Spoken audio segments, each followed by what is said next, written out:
Mr. Buffett, nearly 74 years ago, on a cold Saturday in January 1951, you traveled 8 hours by train from New York to Washington.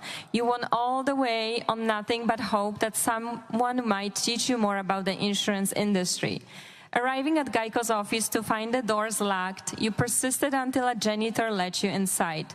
You credit that meeting with Lorimer Davidson for the insurance float that was the rocket fuel behind Berkshire's success. In 2011, when I was 15, I wrote you with similar determination, asking to meet. You kindly wrote back saying you had only 3,000 days left and more pressing priorities. Well, Mr. Buffett, it's now been 5,000 days since you replied. And so inspired by your persistence in 1951 and the tenacity of Mrs. B, I humbly renew my request for just a quarter of the time Davy gave you, a single hour in your office. Oh, well, you may wonder, why must it be you? You have often shared an anecdote about a Polish Jew who survived Auschwitz, who said to you once, Warren, I'm very slow to make friends because when I look at someone, I ask myself, would they hide me? You said that the number of people who would hide you was the best test of life well lived. Well, I believe that at this meeting you don't have 40,000 shareholders, but you have 40,000 people who would hide you. You are a testament to a life extraordinarily well lived.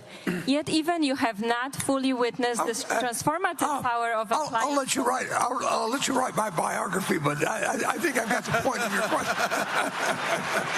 So respectfully, I ask again, Mr. Buffett, before Father Time wins, will you please grant Walid Ahmed an hour of your time or any time you can dedicate? Thank you so much for your time. Thank you, and I will say this, so I grant an hour to everybody of the 40,000 here. Well, but I'll have an interesting time the rest of my life. But I'll give you one tip.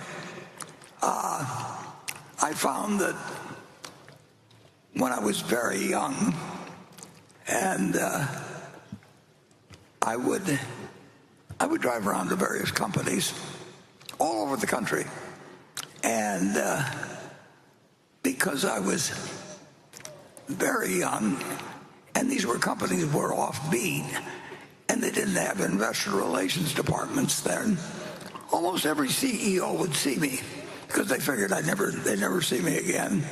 And they weren't getting calls like that.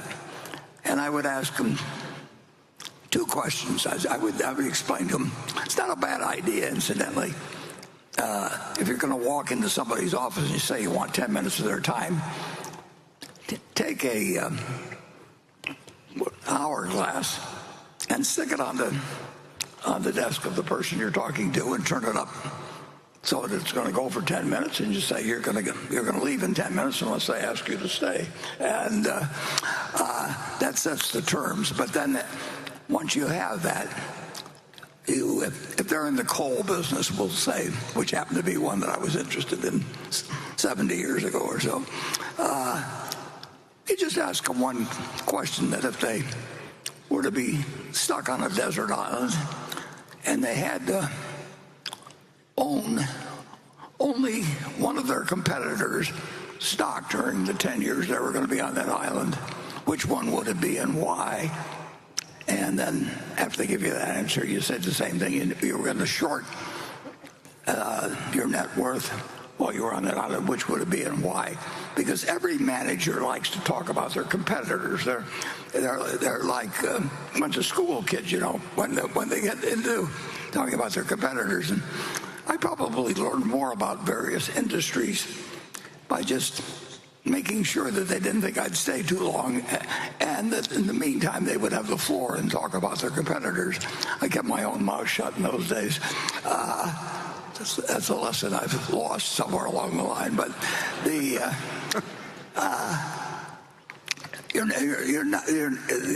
you essentially, they've outsourced.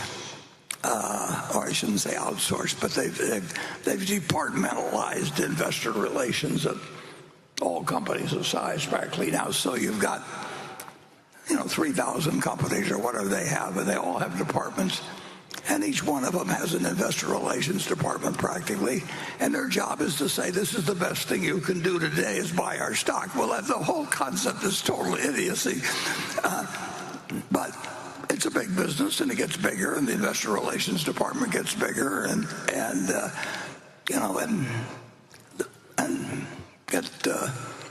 it's what we have now.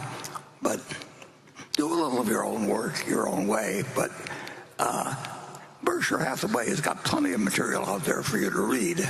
And when you get through reading it all, you'll know way more than most of the people that work at Berkshire. So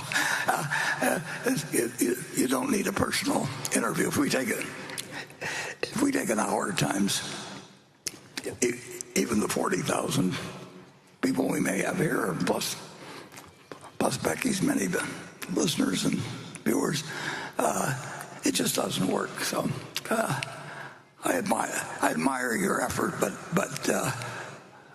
you'll just have to settle for that as the admiration that you get in this.